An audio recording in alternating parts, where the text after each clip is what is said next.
और बिहार से इस बीच बड़ी खबर, जहां कैबिनेट की बैठक में कई बड़े फैसले लिए गए हैं। बक्सर के भगवान वामन मंदिर का विकास होगा और मंदिर की भूमि को अलग कर सुरक्षित रखा जाएगा। परिसर की सुरक्षा के लिए चारदीवारी का दरबार होगा।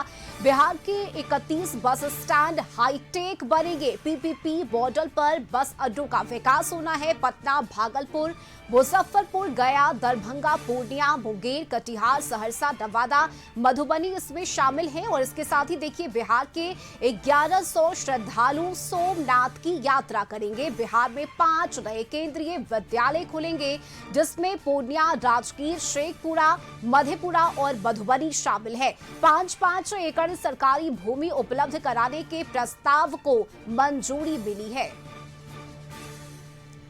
और इस खबर पर अधिक जानकारी के साथ ब्यूरो चीफ संजय जुड़ चुके हैं। संजय, देखिए, कैबिनेट की बैठक में एक बार फिर से कई बड़े फैसले लिए गए हैं। क्या कुछ महत्वपूर्ण जानकारी है संजय, दर्शकों को बताइए कैबिनेट की बैठक से जुड़ी हुई।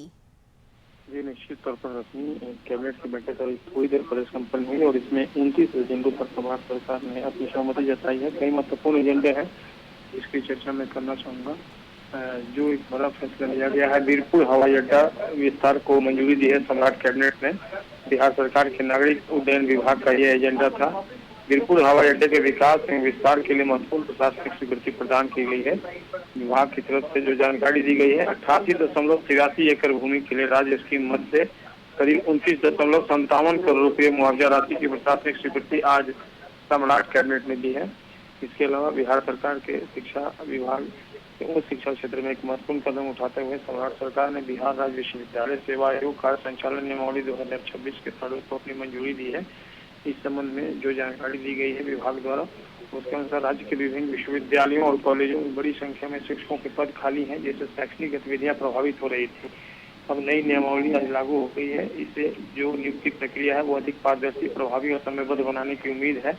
इससे योग्य अभ्यर्थियों को अवसर मिलने के साथ ही साथ शिक्षण संस्थानों में शैक्षणिक गुणवत्ता को भी मजबूती मिलेगी। इसके अलावा एक और महत्वपूर्ण एजेंडा है, बिहार सरकार ने बक्सर स्थित केंद्रीय कार्य परिसर में भगवान वामन मंदिर के विकास, सौंदर्यीकरण एवं श्रद्धालुओं की सुविधा को लेकर महत्वपूर्ण फैसला लिया है।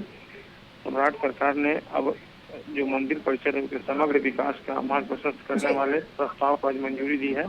कैबिनेट के फैसले के अनुसार मंदिर परिसर हेतु भूमि को अलग रूप से चिन्हित कर सुरक्षित रखा जाएगा।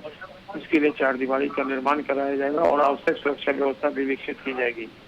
इसके अलावा एक महत्वपूर्ण एजेंडा है, जिसके तहत सरकार ने पर्यावरण अनुकूल सार्वजनिक परिवहन व्यवस्था को मजबूत करने के मकसद से राज्य के 31 बस स्टैंडों के आधुनिकीकरण एवं समग्र विकास के लिए पीपीपी मॉडल पर विकसित किए जाने की सैद्धांतिक स्वीकृति दी है। इस योजना में पटना, मुजफ्फरपुर, भागलपुर, गया, दरभंगा, पूर्णिया, मुंगेर, कटिहार, सहरसा, नवादा, मधुबनी, किशनगंज सहित राज्य के विभिन्न जिलों के बस स्टैंड शामिल किए गए हैं। इसका विकास आधुनिक यात्री प्रतीक्षालय, पार्किंग, व्यावसायिक सुविधाओं, डिजिटल सेवाओं, स्वच्छता, बेहतर यातायात प्रबंधन जैसी सुविधाओं के साथ किया जाएगा।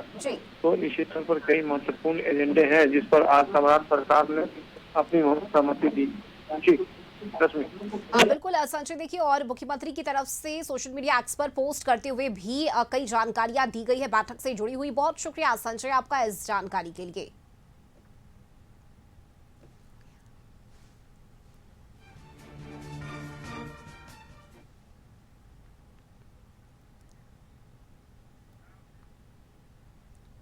और चलिए, अभी के लिए बस इतना ही। खबरों में बने रहने के लिए आप देखते रहिए कशिश न्यूज।